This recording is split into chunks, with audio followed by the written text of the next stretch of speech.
Hey, everybody, welcome to another episode of the Hagstone podcast. Today I got Chad Andro from the Radical Elphame podcast and the Foliate Head on Substack. And we're here to talk about Chad's most recent piece called Radical Elphame, and that's a piece on fairy apologetics. Um, and so happy to have you, Chad. I've been on your podcast a couple times, and it's dope to have you Yeah. in my house. Yeah. Oh, I'm stoked to be here. Yeah, it's I was telling you before we hit record, just I've done a couple podcasts, but not that many, and it's I actually find it a lot more natural, I think, to not have to plan or have any questions and just like show up. So it's really refreshing to be here.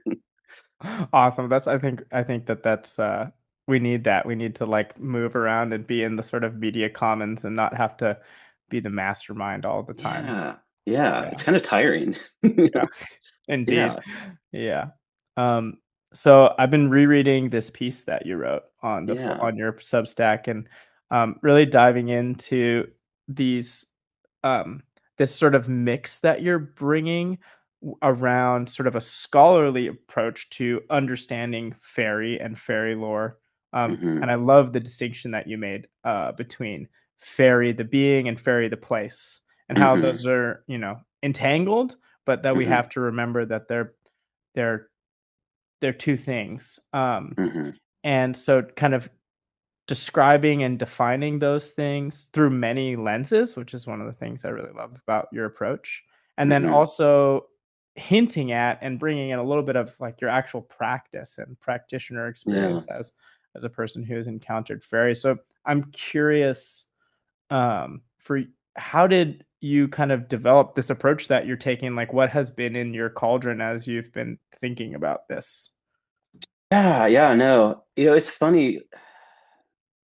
Yeah, I think a lot of my transition from being just kind of into like weird shit and like, oh, I'm kind of into Fortean stuff and like I'm into Terrence McKenna and that kind of thing, to being somebody who like fully is engaged in magical practice really was something that happened kind of later in my life, honestly, in the grand scheme of things. And it wasn't until I was able to kind of like have the realm of fairy through scholarly writing unlock that.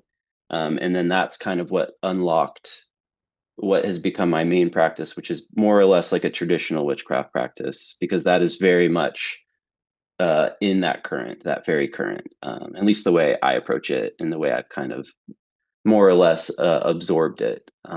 But I would say that it's been interesting because most of the time when you, especially if you have a podcast like I do and you're interviewing people and the subject comes up pretty regularly, it's funny how hard it is for anybody to talk about with any certainty. Hmm. And you get people who kind of make it seem like you can't. And if you think you can, then you don't get it. Is like, I think Hmm. the vibe I often get from people when you talk about fairy and fairies and that other world realm, which may be true. But my hunch has been the more I talk to people and the more I actually experience it on a practitioner level, that it's not that simple and that there's Hmm. actually more to it that can be expressed and communicated about, and that there might actually be good to come from that. Hmm. Um, Hmm. and I think the other thing I hear a lot from people is like, oh, I can't tell, I can't talk about it. Like, I've experienced X, Y, and Z thing, but the fairies won't let me tell you about it. And that might be true for them, but that's also not my experience. I get the experience that there's probably something that a lot of these beings are interested in us knowing and engaging with them about and on. So that's been my experience. So I guess the piece largely was, now that I've been not only kind of practicing and researching within the realms of kind of fairy and witchcraft for now like a handful of years, but I've been doing this podcast largely to challenge my own instincts and ideas and like present them to people that are, a lot of them are experts on this topic, frankly. And doing that long enough, I finally kind of felt confident to just like whip it out and be like, well, these are my takes. Like these aren't necessarily the most standard view on any of this stuff, but I think it's at least worth considering.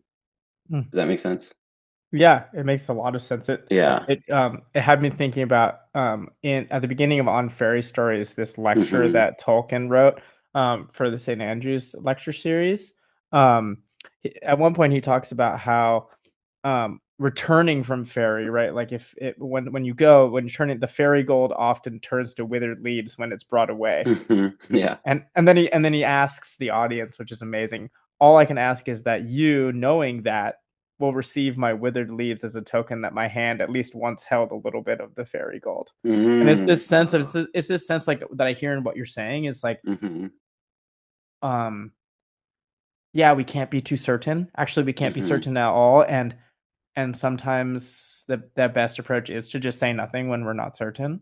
Yeah. Yeah. Yeah. And also that process of trying to say something Hmm. about the ineffable, about the beyond, like Hmm. you're attempting to do, actually, like that token of handing Hmm.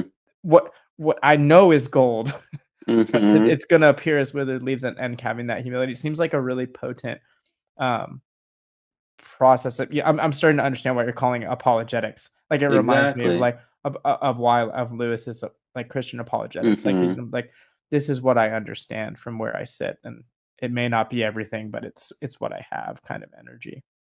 Yeah. Yeah. No, totally. I mean, that's a lot of it. And it's also, yeah, part of the apologetics aspect is it seems like a lot of the way we frame fairy is in a kind of like negative perspective these days. Mm, And I don't know mhm, if I'm just in a bubble, but that's been my experience of late, at least within the community of like the more scholarly type practitioner people and such. And I just kind of find that perspective to not be what I experience actively trying to engage with that realm, honestly. mm, And mhm, part of what I try to bring in that piece is that what I experience is more akin to entheogenic experience, mm, which can be like really difficult and intense, but it's not malefic. mhm, And I feel like most of what I've been hearing about of late is kind of how spooky and edgy fairies are, and like don't fuck with fairies. And mhm, yeah, so and it's just one of those things where it's like I can only hear that so many times before I felt like, well, somebody's got to at least try to rebut this a little bit because like mm, everybody's just kind of going along with this perspective. And like I said, it's just not my experience. mm, So it's not mhm. to say they're wrong. It's just to say, Yeah. well, I'm going to just give a different view. Yeah. Mhm. Yeah. Yeah, I love that sense of like that there's that party line almost Yeah. of Yeah. like, you say in the piece like that the risk is not worth the reward Hmm. around working with fairies is kind of this line that I hear too from Yeah. Yeah. folks. And um and I love that challenge, like rebut, like really, is that really true? Hmm. Um who's out here doing it? And Hmm. let's hear about that. And um it makes me think about how often in my work, like with clients or teaching, we have this idea of being safe. Like we want this to be safe. Okay, let me give you Hmm. some good protective guidelines and protocols. Yeah. And then every time it has to be followed up with like, this is inherently unsafe. Yeah. Just like walking down the street is inherently unsafe, or Exactly. driving your car to the store. And Hmm. so are we willing to be uncomfortable? Because Yeah. I mean, I know, from entheogenic experiences or initiatory experiences that I've gone Hmm. through, like actually the encounter happens in the discomfort. Yeah. And that's also where the growth and the healing happens too. Being too into this idea of being comfortable, safe, and not risking feels questionable. And it feels like that's part of that is this sort of modernity aspect of being really into our comfort. um, like Yeah. wanting to be comfortable, um, because we feel like that's what's right. Hmm. Um, Yeah, and that's what's complicated about it is because I think certain teachers or people writing, so they have like a sense of authority and responsibility, definitely feel nervous about setting up a reader who might get the wrong idea and maybe have like not very thought out intentions diving mm, in. And that to me is a lot like giving a bunch of psychedelics to a person who's going to do something stupid. Like it's totally mhm, possible. You know what I mean? mhm, Like mhm, what in the hand of one person can be a life changing religious experience for another person could be like traumatizing, mm, you know, and or even dangerous. You know. mhm, And so that's the thing. So I do think like some of the stigma around that realm is um, correctly expressed by some of the darker versions you hear, but I think that's kind of like a demonizing of what is really just something very potent and powerful that needs to be respected mhm, to be able to interact with it in a productive way. And that's mhm, kind of one of the things I've experienced on like a personal practitioner level. And again, this is all just my own experience. Like I'm not trying to pretend I know more than other people, but a lot of what you'll read about are kind of these grimoire approaches mhm, to engaging. And in my experience, you kind of need to come to it with a completely different worldview, and it cannot be based on what we think of as like modern day capitalistic mindsets of I'm coming as an individual. I want to either get a glimpse of something cool or I want to make a deal for something. I think you probably can do that. I just don't think it's going to be the most rewarding and you're not actually engaging with it on its own terms. And to do mhm, that is when you kind of have to really open yourself up to being changed, frankly. And yeah, like kind of altering your perspective in a way that's kind of uncomfortable and mm, it makes you less of an individual. And it's kind of a more fundamentally animistic type engagement than a practitioner coming to the table, making a deal, making a pact, using your spirits to support you in like intercessing. You know, it's a much more open and vulnerable kind of thing. You know. mhm, mm, mm, mhm. Yeah, I really can see the ways in which there's like when you have that capitalist sort of mindset of like what can I extract or what Hmm. will be extracted from me and what can I extract from this experience that the blocks that happen and just like kind of tapping into my own experiences with fairy the beings and fairy the place Yeah. and when I've been able to do that it has been so it's almost never happened in the way that I long for when I arrive with that like Hmm. I'm gonna do all these sort of fairy lawyering kind of things. Um, Yeah. but it has been in times when I've been fully open to the ecological experience of animacy, Hmm. and been like fully deepened into the presence of what it means to have a body on landscape. Yeah. And then these, doorways to the perilous realm open up Hmm.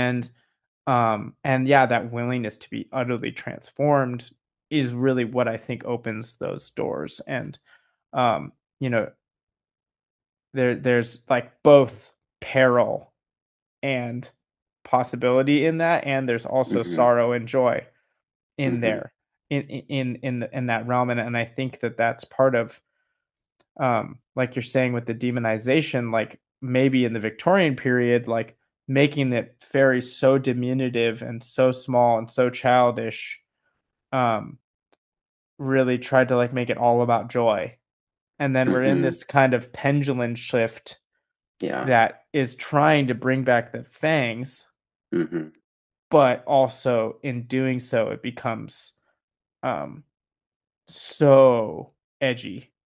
Yeah. that we lose that other aspect that's so obvious when we read the Finn McCool stories, or like there's Yeah. that revelry and that inviting element is Yeah. really there. Yeah, which is that's a large part of it for me was, you know, a lot of the negative takes come from a very specific period of time, folklorically speaking, and they're from a culture that has been colonized into a different religion than they used to have. And part of what I'm going over in the piece is just like, none of this sounds like what I read in the Finian cycle. And like, why not? You know what I Mm, mean? Because ostensibly, the people who kind of are folklore first, folklore forward, don't seem to be questioning the fact that some of this might be a distortion of what it mm, meant to the people that came before. And I mhm, think not even asking that question, I find it strange. You know what I mhm. mean? Like Yeah, yeah. if fairies are something that we just absolutely want to keep away at all costs, why is why did Finn McCool have sex with one and get O'Sheen, who then gets taken away by one? And they Yeah. don't seem upset about this. Like, I mean, Mm, there's still some romantic tragedy elements to it, but like it is, I think they're living their most like sexy, weird, crazy, like lives. Like it's exciting and it's very something I was actually inspired by from a recent repost of a show you put out just a few weeks ago. Is this non-entropic versus entropic concept? mm, It's a worldview based around relation and not distinction. So mhm, the religious perspectives are less individualistic, and to me, again, a much more akin to the experience you might have on an entheogen, where you are opened up and you are less individual. And to me, to not be open to that kind of thing, I don't think you have to be, but to try to scare away a person from that doesn't feel right to me. I guess mm, if they're sincerely interested in being engaged with things on a level that like might be ancestral or something like that. Does that make sense? mm. Yeah, yeah, yeah, yeah, Yeah. yeah, yeah, exactly. That call to that relationality, and then to put Hmm. the sort of um put too many warnings in the road Yeah. that say Yeah. like turn around, turn around, turn around, feels, yeah, I agree with you. It feels like we're there's a limiting of that possibility of living that kind of weird, freaky, beautiful life that these myths at least Hmm. seem to be showing us is possible. Yeah. Um, and of course there's all sorts of uh trouble with the myths, as just like there is with the Yeah. folklore, like It's who true. compiled them and what's the national agenda Yeah. and all of these kinds of elements. But I think looking at both the folklore and the myth with this sort of scrutinizing eye of like, Hmm. where are the distortions in this, and where are the um willing be like the pinpricks of the eternal, like where are these Hmm. little things that are shining through Yeah. that feel really true. And I think that relationality between the others Hmm. shines really true through those myth cycles, like For sure. and you find its analog in the Nordic stories too, with the Ragnarok, like Yeah. Rune Rasmussen, whose idea this was part of, is like Yeah. so into this idea that unraveling of that is happening in the Ragnarok story is started by the breakdown of relationship between Hmm. the gods and the giants, for lack of for to use the English that makes sense. um Yeah. and that sort of putting too much distinction is a part of what like sends the system into entropy, Yeah. um which I think is really interesting. And I think in there is one of the things that when I'm reading your piece and I'm reading other people who are writing about fairy and the other world, it this sort of thing that rises up in me is this question about calling it the other world. Hmm. Hmm. Um, there's this I don't know how familiar you are, but there's this Irish writer and mystic, John Moriarty, Hmm. and he he in Invoking Ireland and in Dreamtime, two of his books that are pretty amazing, um, has this line where he says he's talking about walking through the moor and listening to the curlew call Mm-hmm. and seeing the trees in the moor and having this realization on the page, and then also like you can feel you're in the story with him, so like walking across the Mm-hmm. landscape, that the bent hawthorn tree is actually one of the tuatha, and like Mm-hmm. the curlew's call is this sound, Mm-hmm. and he kind of the sound of these other beings, and he ends this vignette with the other world is this world when it wants Mm-hmm. to be. Yeah. And so this sense of like, I wonder about this distinction between this world and the other world, Mm-hmm. and how far back that really has legs. Yeah. And obviously we can't know because Yeah, of course. but but it definitely comes up, in Tolkien's piece on fairy stories. He's talking about like fairyland doesn't just have fairies in it.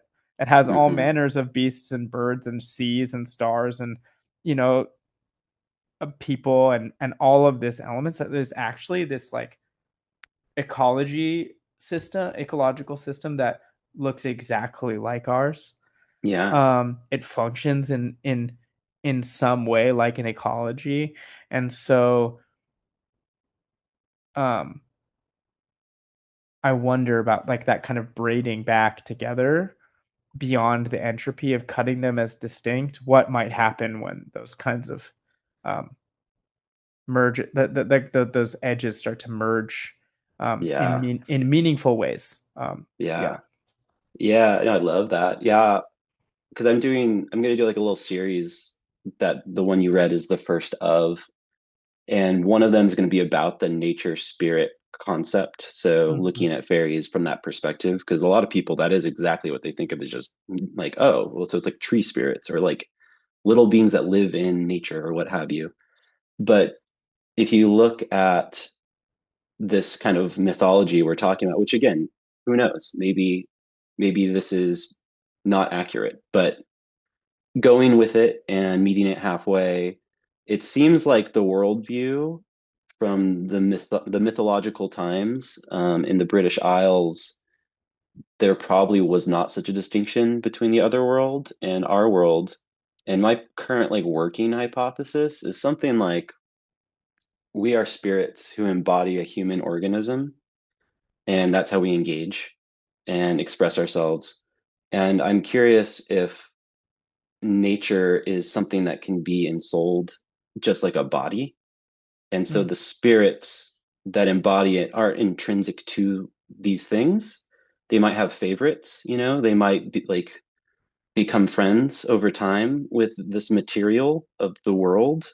But I kind of think we're all just in the other world. And I do think it's possible we've been conditioned to be less enmeshed in it. And it's possible in the past, things were a lot more like what we would consider otherworldly Mm-hmm. in a mundane way. I think there's no way I can prove that, but kind of the closest thing we could do is looking at more intact indigenous, for lack of a better word, cultures and their views of the world, which do tend more that direction. Um, Mm-hmm. So that's kind of my thing. That's the other reason I find it strange when people are like fear mongering about fairies. I'm like, well, from the perspective of my ancestors, fairies were probably just like everything that wasn't a human, or an animal, like anything that was remotely spiritual was probably in the realm of fairy in quotes. It was all just the spirit world, I Mm-hmm. imagine. I'm not positive. That's my current like working hypothesis. So it's like that's basically saying angels are scary and don't like fuck with them. It's like, I mean, Mm-hmm. yeah, be careful, but at the same time, I don't think they're to be demonized per se. Mm-hmm. Mm-hmm. Yeah, yeah, yeah. Yeah, I love that. Yeah, to get into that, at least an imagined ancestral mind, Hmm. and to really look at this from the inside. I think that that's part of the distinction that I think you're bringing forward, is that distinction between like the Edic and the Imic, Mm-hmm. perspective, like to Mm-hmm. look at something from the inside Yeah. instead of with distance, Yeah. and to try and imagine yourself into a mind that can hold the truth that the other world is this world when it wants to be. Mm-hmm. And then what might happen if I can be in this place like this? It's how does my approach change when I have this kind of sense of like, to be human is to just be a spirit with this particular type of body, which is, Yeah. actually not that different than being Mm-hmm. any other type of spirit. Yeah. Um, and and so then how does that ask me to engage in a spirit ecology where I'm actually not that different from any of these other things? Um, has been, I think, for me, really potent and powerful to like start to bring that on board in my practice. Like, Yeah. I'm not that different. I have this sort of sense from my cultural quote unquote upbringing that I'm Mm-hmm. exceptional, but my humanity doesn't make me that different from a buck or an owl or Yeah. uh what I might call a troll or Mm-hmm. um you know um and I love that the last thing in what you said, like that these spirits like move into certain matter and they engage and they build friendships with it, and they might leave or they might not. Like, I love this kind of hypothesis you're bringing, and it really Mm. challenges the sort of like D&D monster manual version of Exactly. relating with spirits that so many people I see in the world get really into. Like, give Mm-hmm. me the stats, give me like where I'm gonna find the thing and what Mm-hmm. its powers and weaknesses are, and what do I need to roll to be its friend. Like, Mm-hmm. trust me, I sympathize with this. I've been a dungeon master for like Mm-hmm. 15 years. Like, I totally am with it. And I think what you're saying really points to that it's not actually like that, Or it you could know? not be. Yeah, Yeah. it could not be. Yeah. I mean, and I mean, I've had this with my house spirit. Like, I was, Mm-hmm. you know, one week he shows up in a certain energy, and then in as a human, and that other weeks it's like this little gnomish being, and Yeah. he's doing so much more than what I might put him as in my little monster manual of like, this Mm-hmm. is your name and this is what you look like and this is what you do, you know. So much more is possible when I just allow him to like do it, Yeah. be it, Yeah. be like beyond my sort of monster manual ontology. Yeah. Yeah. Yeah. I kind of think my experience anyways is that most beings don't experience themselves Hmm. as a monster manual. Yeah. And when we come to them that way, there can be friction. Mm. Um, and again, I think this is what has built up all this negative folklore, because this has been centuries and centuries of us getting more and more disconnected and more individualistic. And, you know, lately, more and more secular, even to where most people are completely cut off from the spirit world, really. But it doesn't mean it's not affecting them all the time. Hmm. So you can imagine how coming to the table with that perspective isn't going to lead to really positive interactions naturally, you Hmm. know? And so that's why I get, and I say I do a lot of like tiptoeing around in the essay, not trying to like say like anybody that's saying scary things about fairy is wrong. It's just to say that like probably the world would be a much better place if we were all actually super engaged with fairy. It's just that it's absolutely not within our nature to do it well. And so Hmm. it's probably not something we should just say everybody should do, Hmm. because it won't be a natural fit for most people Hmm. out of the gate without like some like totally like rewilding of their like consciousness, frankly, Hmm. Hmm. yeah, but I think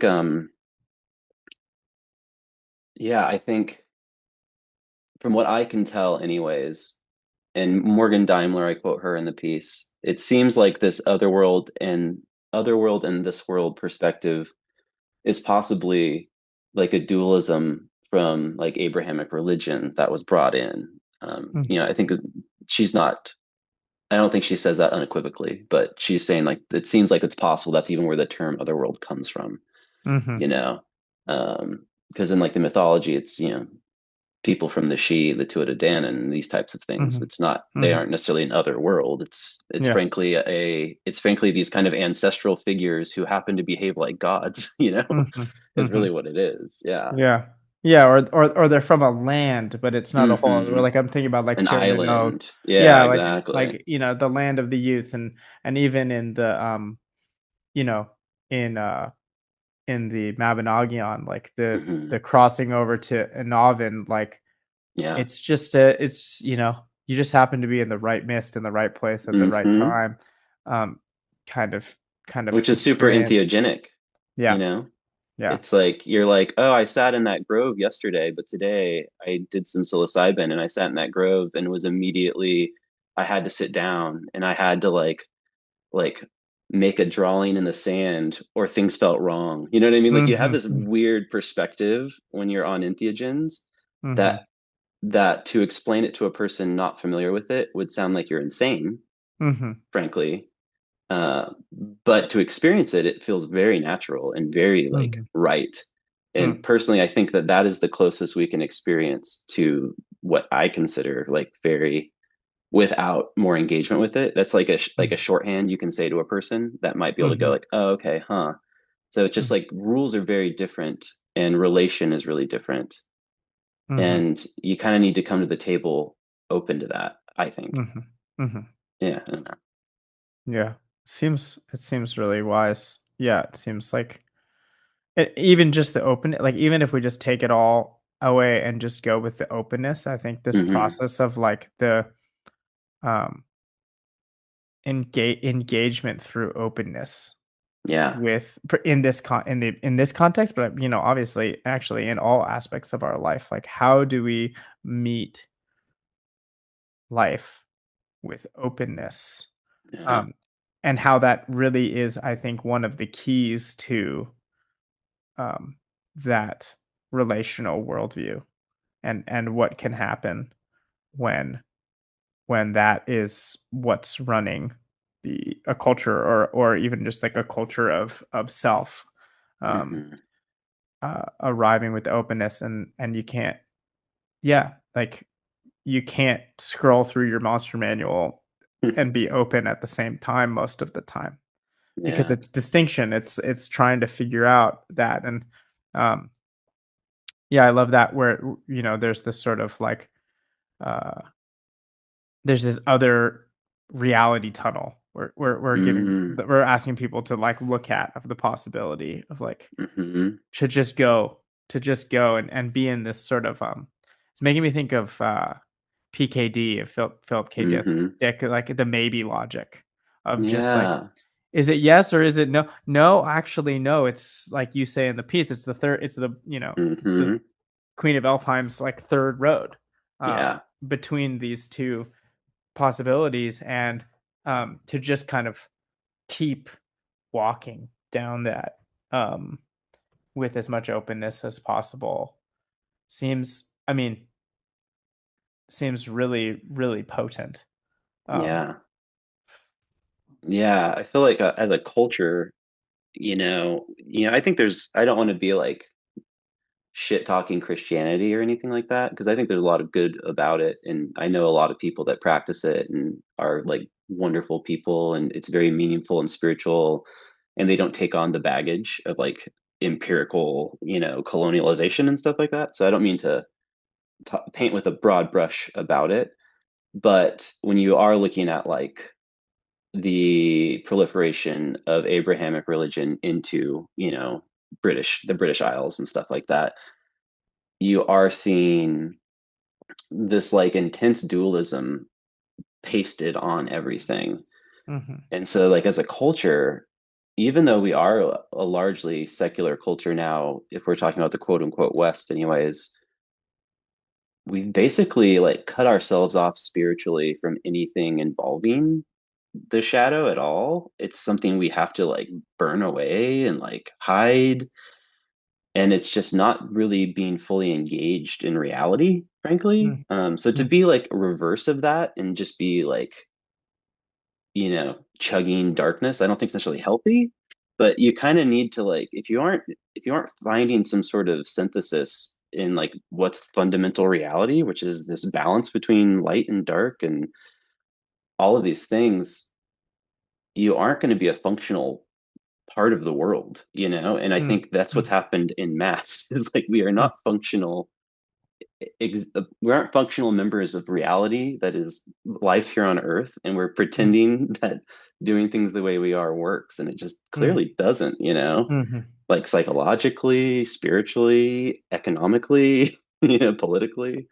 So yeah, i mm, think i think to kind of go the direction of trying to learn from the realm of fairy is to open yourself up to like fullness. And that to me is mhm. kind of like this third road partially. So I think it means different things, but one way to look at it is a spectrum that is not about the duality, and it's about the Yeah. fullness and learning how to dance with it all, and not be consumed by either, if Mhm. that makes sense. Yeah. Yeah. Yeah. I mean, you're really opening up so much in that. I think that element of going for the the fullness and not getting consumed by Mm, either side. This might be a total diversion, but it's bringing up the work of William Blake, yeah. in his um, his first collection of poems, Songs of Innocence, and then Mm-hmm. later he brings out and of Experience, and then they Mm-hmm. get published together. And the incredible thing is that he hand engraved every single copy of this book that existed. Whoa. Um, and even letters are engraved on copper plates and then printed. Wow. And so it's an incredible piece, but so much at its heart is this element of the fearful symmetry, Mm-hmm. between innocence and experience, Mm-hmm. between that worldview, that's that diminutive joy, Mm-hmm. which is like a perfect way to describe Yeah. the Songs of Innocence, and then Yeah. the worldview that's all the chugging of the shadow, Mm-hmm. which I think is how it's how I understand that Blake understood experience. It Hmm. was this subject position, this sense of looking out at the world and only seeing evil. Hmm. Um, and that the evil that he's describing in experience, like for example, in the tiger, when he's talking about, tiger, tiger, burning bright in the forests of the night, what dread hand or eye would frame thy fearful symmetry? He's talking about this Hmm. this tiger that is just so, it's a fairy, it's that Mm-hmm. intense like fairy that will totally consume you. Um, Mm-hmm. he's telling us in this poem like that thing that we're so afraid of, the evil in that thing is actually in our eye, not Mm-hmm. in the thing. It's in our mind, it's not in the thing. It's in this dualism that we've created Mm-hmm. inside of our soul, um that by coming back to the symmetry between the innocent and the experience in ourselves, it gives us the capacity to see that which actually is in front of us. Mm-hmm. The tiger that is beautiful and Yeah. also just and also a force of destruction, and the Yeah. lamb that is both cute and also like so ready to be eaten by the world. Yeah. Um, and I know, from reading Blake's biography and studying him, like he was a person who this world was the other world when it wanted to be. He was Mm-hmm. walking around having those experiences, and his work was really about metabolizing that and bringing it into deep relationship with the world. Like, you know, I will not cease from mental fight, till nor sword sleep in my hand till Jerusalem is made in England's green and pleasant land. Like this is a person who was applying this at Mm-hmm. and with the world for Yeah. ideological transformation and also physical, like social upheaval of systems that was critiquing. And I think there's something to be learned in that. Like you were saying, like we would have a better world if we all engaged with fairy. It's like Hmm. I think that pans out across the spectrum with folks who are practicing these kinds of integrations. Yeah.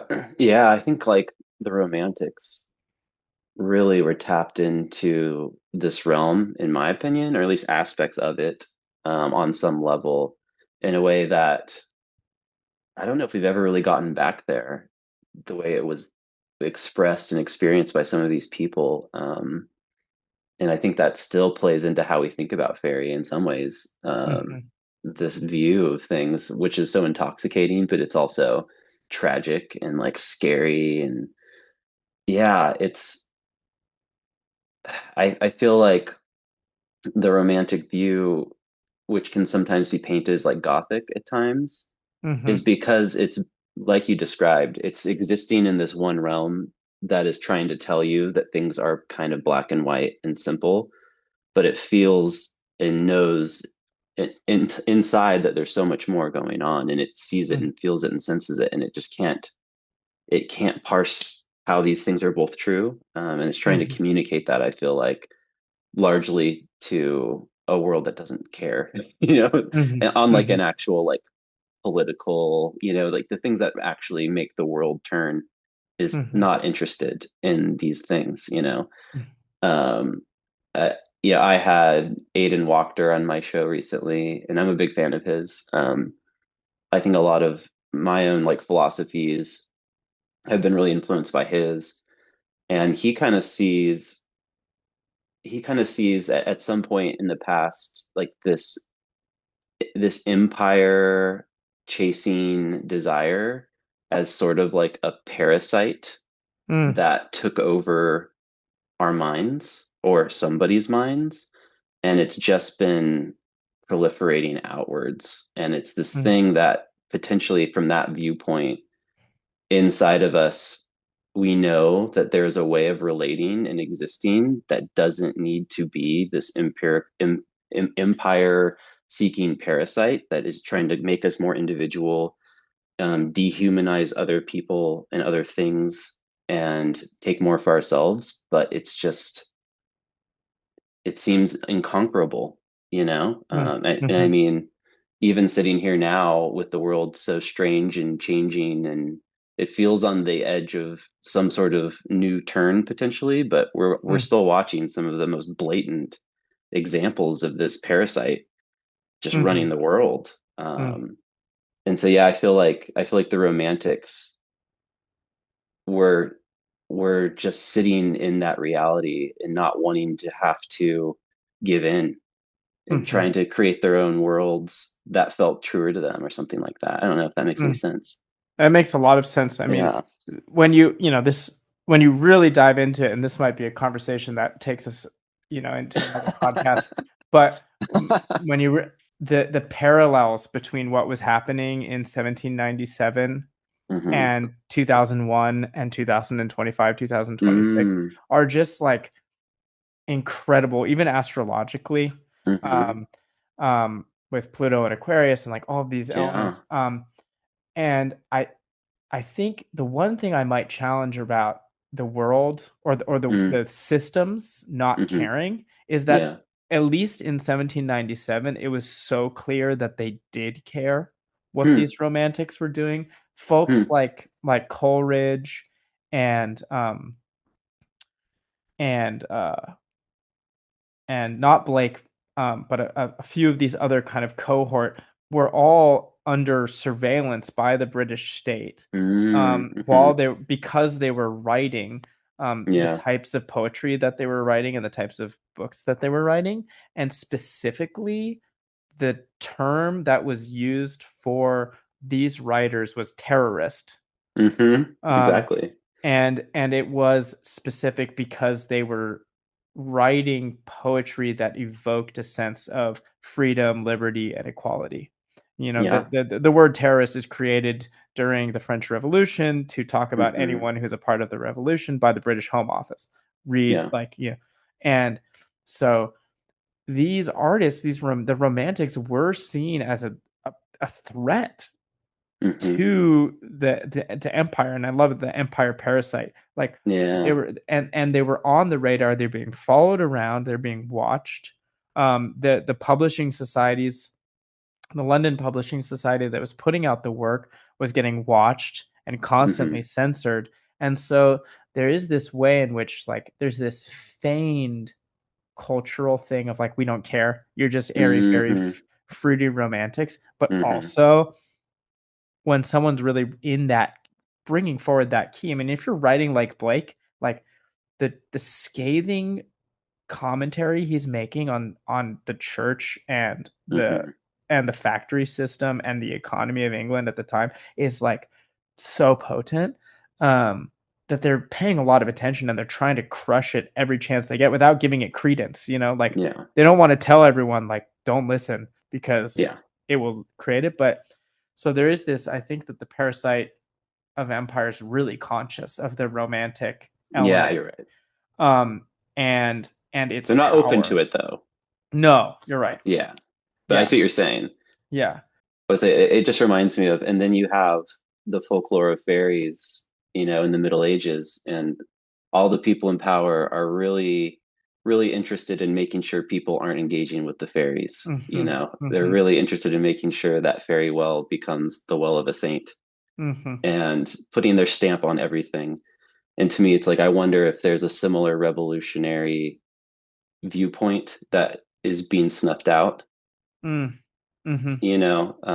We have to take, because I do think like a fairy well, a healing well is very much in the realm of fairy, something mm-hmm, totally, something totally beautiful and beneficial. And I think that is within the realm of fairy.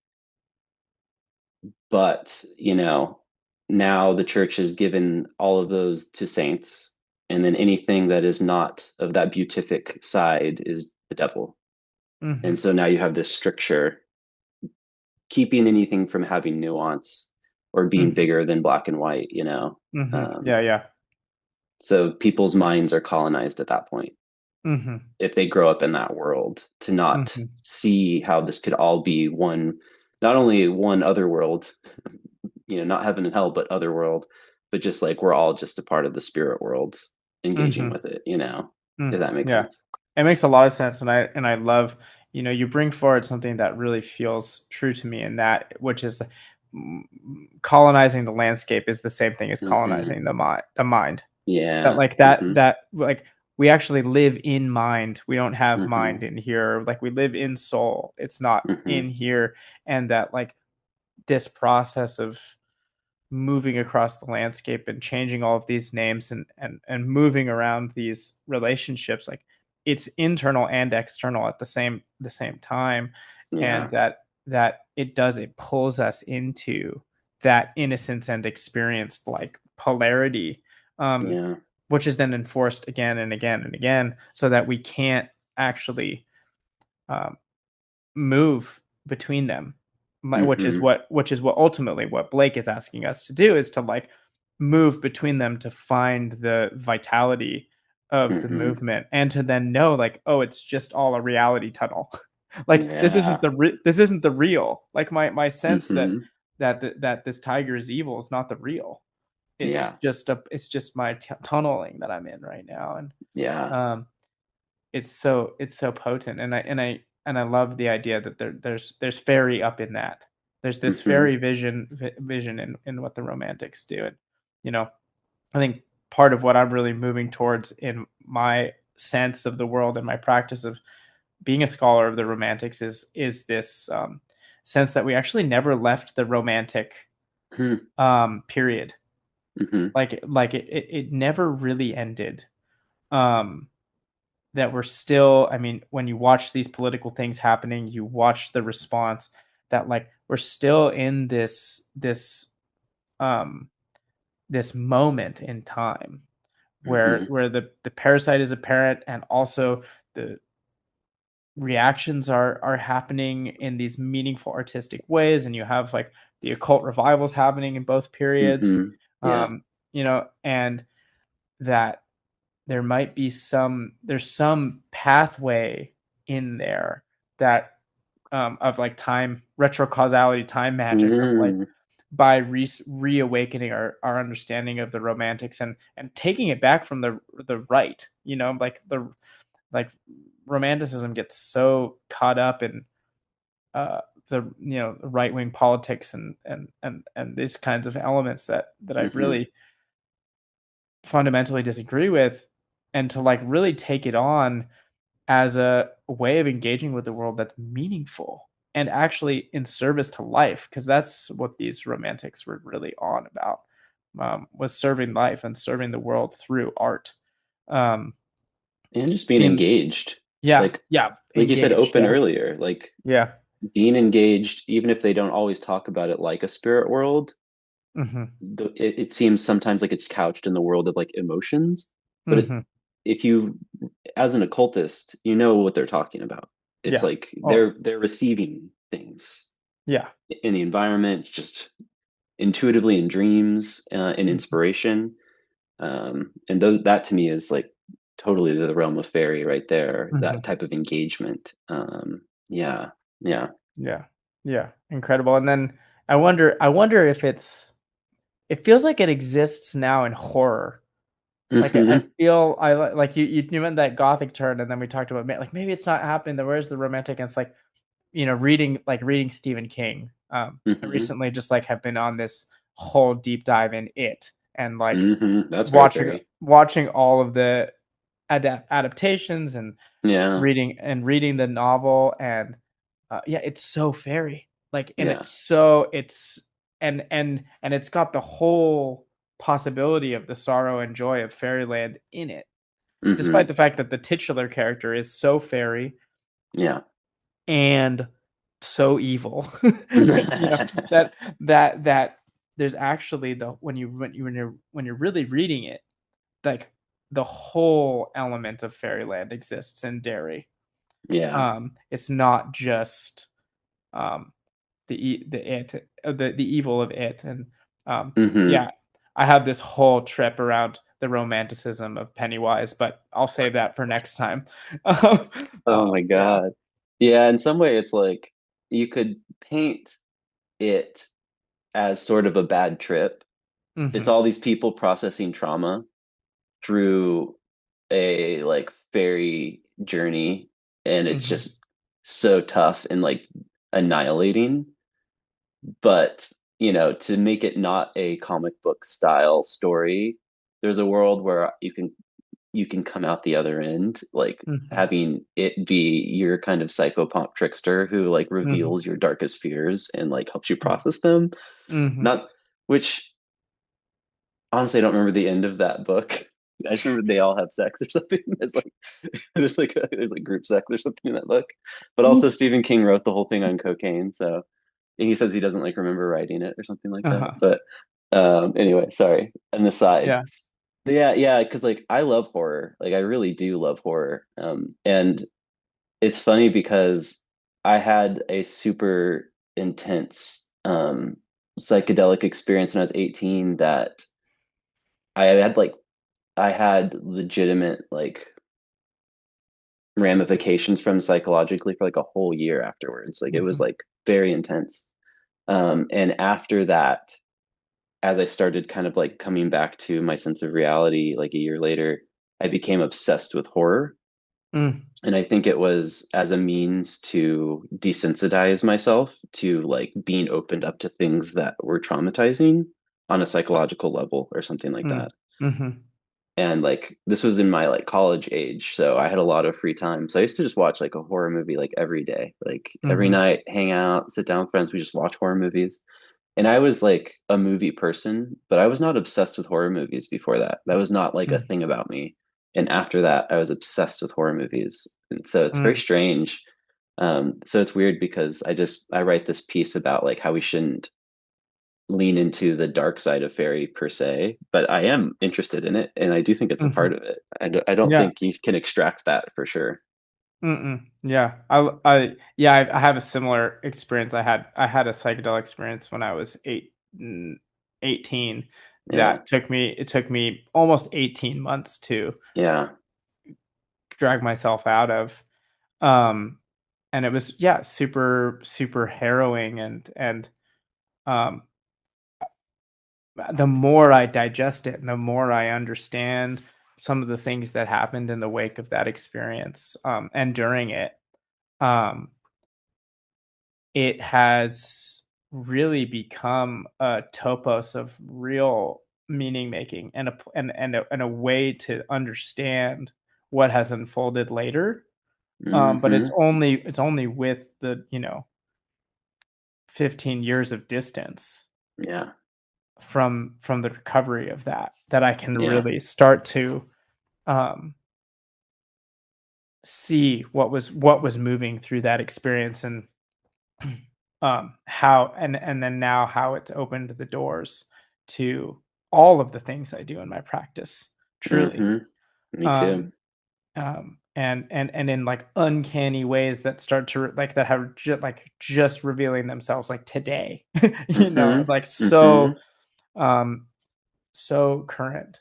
um and the way in which I think I love what you're saying around the horror, like that element of desensitizing. And I also think for me to bring PKD in again, of like, Mm-hmm. there's something about horror that is so open to um the sacred, Mm-hmm.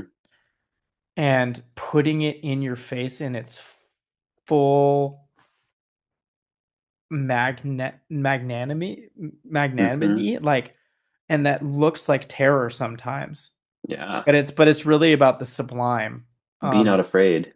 Be not afraid, and that, Yeah. that fear and trembling that the romantics are going for. And this is why I really Mm-hmm. think that is that sense of the sublime, that awe and trembling in the face of like the actual beauty and the actual terror of existence. And I don't really not every horror movie goes there, but like something like Weapons, or something like Mm-hmm. Fire Walk with Me, or something like um like there's Mm-hmm. moments of that in there, or like Thomas Ligotti's right short stories, Yeah. like that PKD says like the symbols of the divine show up first in the trash stratum. Like that's where you're gonna find these like holy things to guide yourself by in this world, in this time, Yeah. and I love that sense of Mm-hmm. like, as someone who like grew up playing D&D and World of Warcraft, and being into like pulpy stuff, Yeah. um, and like into jam band music and all these things. Like there's this element that like that's rung so true in my life. Like the things I've learned through my D&D characters that I never would have gotten to if I didn't like commit to playing role playing games like I have. Mm-hmm. Um, the openness to the maybe logic and the magic circle of play, and being like, you know, uh, you know, I'm a way better ritualist because of how many hours I've sat playing D&D. You Yeah. know, um, Yeah. yeah.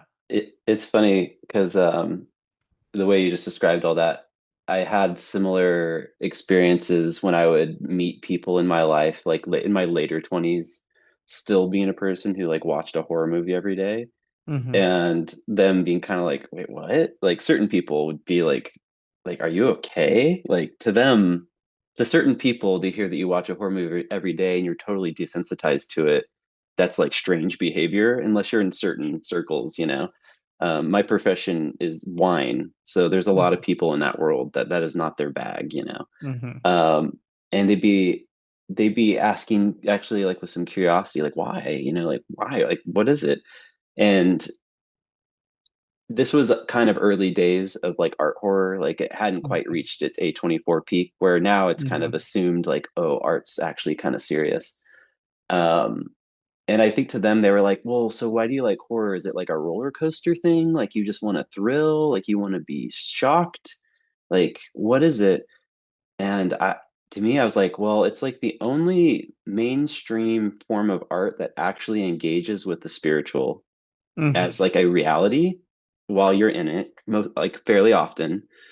And it also is one of the only mainstream forms of like entertainment that goes like it says something real about existence, which is, oh, we're all here and we're all going to die. It Mm-hmm. may not be tomorrow, but it's going to happen. Like we're living in a horror movie from the perspective of Western dualistic society, which pretends death doesn't happen. But Mm-hmm. it does. And the horror movie reminds us of the reality of our existence, which Mm-hmm. can be really scary. But actually, if you engage with it spiritually and process it, it's actually sublime. Oh, You know what I yeah. mean? Yeah. So it's kind of beautiful, but you need to go through that dark journey to come out the other end and see Mm-hmm. that, especially if you are like a westernized secular person, you know? Yeah. Yeah. Oh, that's so you just hit it. Like you could there's no better way to put it. Reality of showing real life in this like Hmm. hyper mythologized way, Yeah. Jung talked about, and then I've heard from Martin Shaw as well. Like, Mm. myth is about amplification. Like Hmm. that's what the myths do. They amplify. They don't like tamp things down to make Yeah. them palatable. They amplify everything to the highest fever pitch that you can. And horror does that with the sublime and with the like Hmm. nature of existence by turning up the volume like that. Yeah. And I think that I'm curious what you think about this, but to me, that's coming forward as actually one of the elements of fairy. Like one of the Hmm. reasons it's supernatural is because it's Hmm. super turned up loud nature. Like it's just like all of the Yes. sense gates are opened up to 150 million%, Hmm. and you're taking in this experience, um, sort of in that entheogenic way. Hmm. And there's a way in which, yeah, I think that's one of the reasons why like it is a fairy novel in some way, Yeah. because everything is turned up so high. The love Hmm. and the fear and the clicks and the child, the innocence and the destruction, and like everything's 150%. Yeah.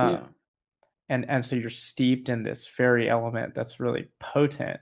And I think there's something that is really to connect us back to romanticism. Like that is what the romantics are calling us to do, is to like live and feel 150% of what it Hmm. means to be here. And that's the dread and the fear and the activist fervor and the joy and the sexuality and everything. Um, Hmm. and that doesn't really fit in this sort of like metered, like don't go, and it's too risky to go to fairy. There's no reward. Hmm. It's Hmm. just like do your little thing, kind of worldview, that the entropic worldview of distinction. Hmm. Like, Hmm. and so I think that's one of the reasons why all these things are coming up in this conversation, because they all lead us to that same place of Hmm. like, you know, live, really be alive. Yeah. Yeah. So I love, I think two words that really marry in a strange way for me is sublime and dread. Mm-hmm. And in particular in regards to fairy, and it is that amplification of of existence, reality, what have you, the amplification way beyond what we experience normally, Mm-hmm. that is both sublime and dread inducing, because I think you start to lose your sense of identity if you experience it and open yourself up to it, because a contained individual in our view of reality shouldn't be able to sense those things that Mm-hmm. potently, Mm-hmm. and it's distressing. Mm-hmm. um it's like it's like the feeling of being about to faint or something. You can tell Mm-hmm. something's wrong. You're not operating in a functional way when you're Mm-hmm. tapped into something that intense. And so Mm-hmm. yeah, like I've always found something, I've had a few experiences through my own practice where nothing bad has happened at all, Mm-hmm. Mm-hmm. and it's been an engagement with a being, but it's super dread inducing, Mm-hmm. simply because I have trouble processing the sense of it and the Mm-hmm. feeling of it, and then also even just like internal visualizations somehow Mm-hmm. made me feel dread, and they Mm-hmm. shouldn't have, but they just, Mm-hmm. it's hard to like, it's honestly hard to put into words, which is Yeah. the thing that happens a lot with fairy, and I try to talk about that in the piece. But yeah, like that's why people kind of sometimes try not to go into details, because they're like, what do you say? Mm-hmm. Mm-hmm. um I'm just doing my best to try, Yeah. but yeah, no, yeah, the sublime dread of fairy. Oh, there's our episode title There we right go. there. I love it. That's Yeah. great. Yeah. Yeah. Mm. Can I ask you really fast? Yeah. Your entheogenic experience that you had when you were 18, you don't have to go into any details about it, but do you personally, do you define any elements of it with fairy in any way? And it's okay if no, I'm just curious.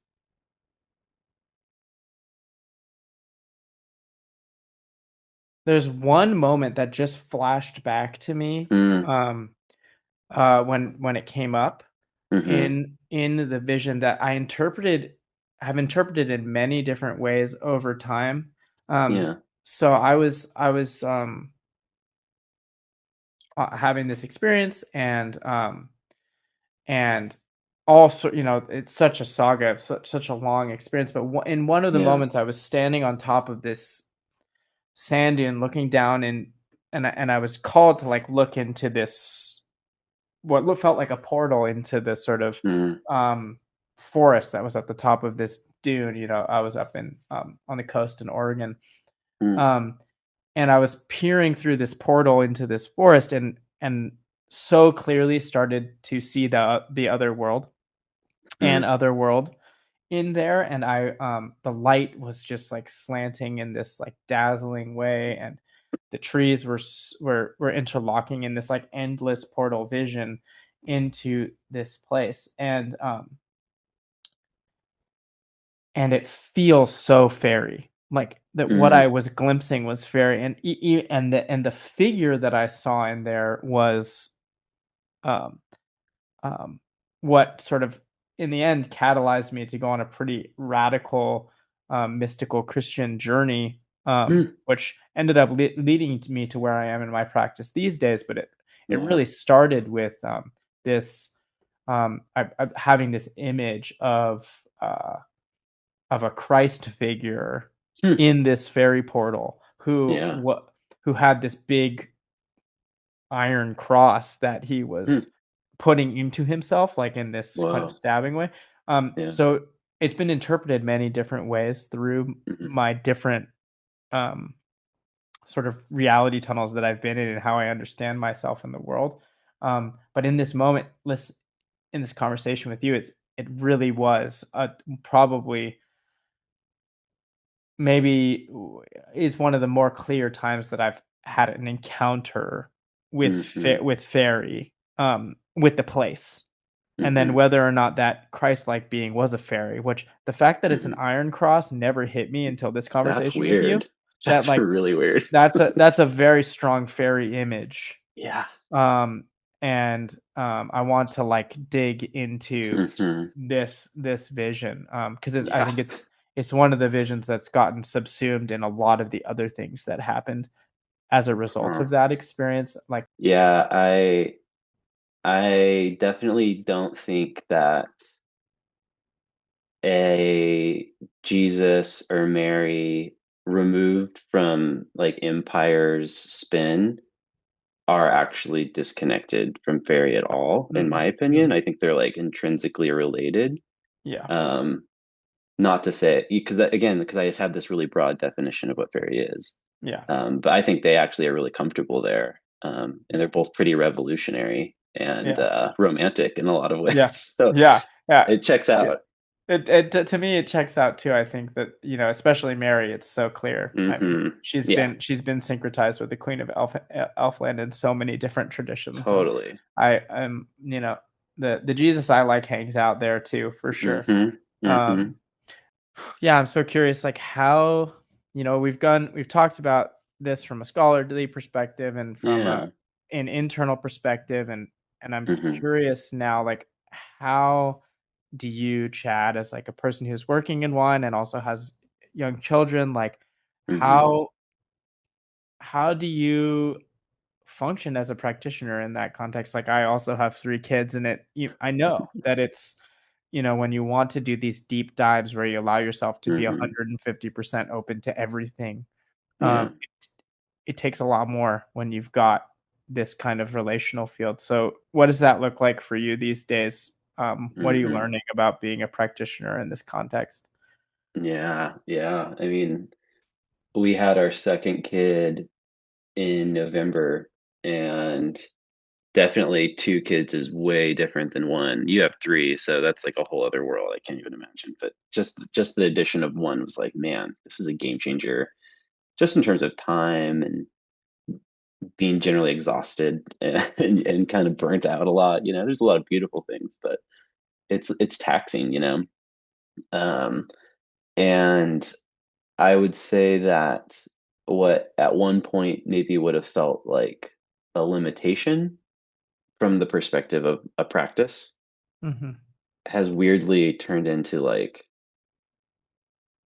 a teaching of how to exist differently that actually makes me a lot more open to everything, including Mm-hmm. like really deep ancestral things and spiritual things that have made me not feel the need to be as ceremonial, like Mm-hmm. ritualistic, and to be more embodied, Mm-hmm. coming up with practices that are like more mantra like, seeing, frankly, like writing and doing this podcast as devotional, and kind of realizing that a lot of my intense practice from the past, like however long, is something that I can get a lot out of now through just the act of like writing and talking and communicating and intellectualizing. Mm-hmm. It's almost like I don't need to go deep all the time in a very like psychedelic kind of way to Mm-hmm. process and experience. And I guess my main activity at this point is more just trying to be in like open communion with my spirits in a very casual way. That's not Mm-hmm. something that I'm like setting the lights and putting on a veil and scrying. I'm Mm-hmm. it feels very natural. And the Mm-hmm. more I am open to it being simple and something that can happen in the car, on my way to work, the more I'm like, oh, this is actually a deeper experience and a more engaged experience than it used to be. Where, hold on 1 second. Okay, got it. Sorry, you're gonna have to edit that for a second. Mm-hmm. I have the monitor now. Nice. Um, Congrats.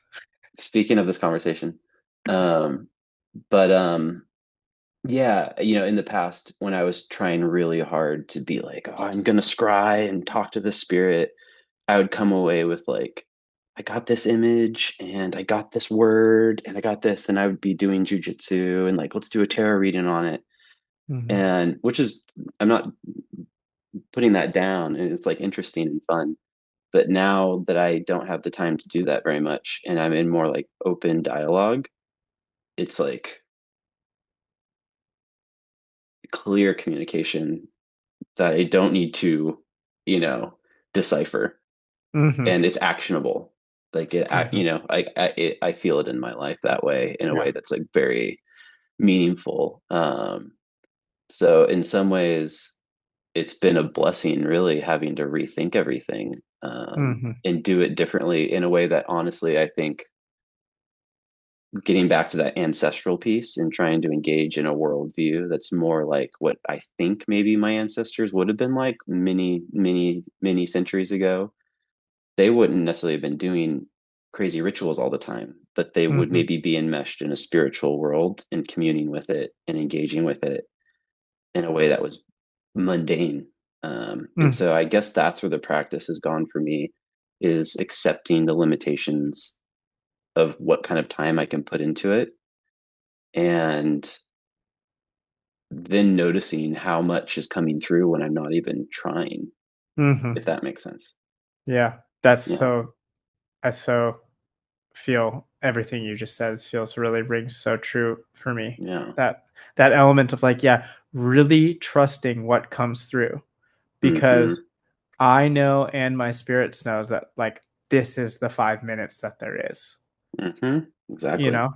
And then knowing that like the mundaneness of it actually for me has made it so much more powerful, and I'm so much more Totally. grateful. I'm so much more grateful, and I'm so much like, oh, I was having this experience with my house spirit, this Mm, feeding the house spirit this Christmas Eve, and just like feeling that like the deepest well of mm, gratitude. Like, yeah. oh, there's so many things that I cannot take care of spiritually, magically, Mhm. and you do all of those you do all of those things. And Yeah, how amazing is it that we get to have this experience together where yeah, I praise you and feed you, and you are so good at taking care of what you take care of, yeah. and like the reality of that, of like Mhm. for like in my like, my kids have notoriously been intense bad sleepers and night terrors and Mm. Oh, man. clawing and screaming, and you know Ugh. building a relationship with my house spirit, knock on Mhm. wood, and please God keep doing what you're doing, like, Yeah. has so changed that. And I'm like, Mm. if that's Wow. the only magic I do this year, Mhm. wow, that's so great for me. Yeah. And I'm that's enough. And it was Yeah. never like that for me. Like, even with just one kid, I was so, Mhm. you know, trying to, Me too.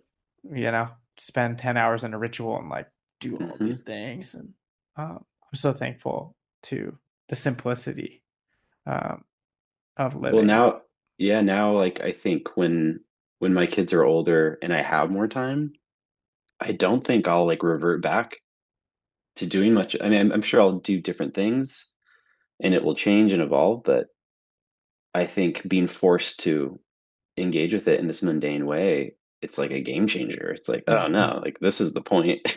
This is Yeah, where it's at. Like, yeah, why did yeah. I think I needed to make this so ritualistic and, prove to myself I could have an experience? Like, no, Mhm. like you can just have an experience any minute of the day if you're Yeah, tapped in and yeah. open. Mhm. So yeah, which that's been cool. Yeah. Yeah, yeah. No doubt, no doubt. Amazing. Well, thank you so much for making time to get on with me. Hey, Yeah. post bedtime, look at I us, post know, I bedtime dads. know. Yeah, so that's how we do it out here these days. And is there, I mean, I definitely want to plug the Foliate Head, of course, get people Yeah. reading. So is there anything else coming up that you want to get in here? Yeah, so yeah, I got the podcast, Radical Elphame. Chase has been on a few times. And then yeah, the Substack is called The Foliate Head. And yeah, I'm just kind of I dabbled with a few things last year to get my sea legs about Mhm. putting public opinions out there. And I'm hoping to really ramp that up a lot this year. That's definitely something I want to do. And part of the goal of the podcast for me has been, like I said, confronting my ideas with other writers to challenge Mhm. myself and make sure I felt confident to do that. Mhm. So yeah, so this piece that we were talking about today is like the first piece in what I think will be five. Mainly just looking at different theories about what we commonly consider fairies to be, Mm. and challenging the notion that they're mutually exclusive is like the general hypothesis. Like maybe they Mm. can all be true in some way if we have the right view of fairy, to my hypothesis. But Mhm. anyways, yeah, that's kind of what I'm up to, and yeah, yeah, Amazing. And fun. yeah, awesome. All right, Oh my yeah, friend. Thank you so much for coming on, and I'll talk to you soon. hell yeah.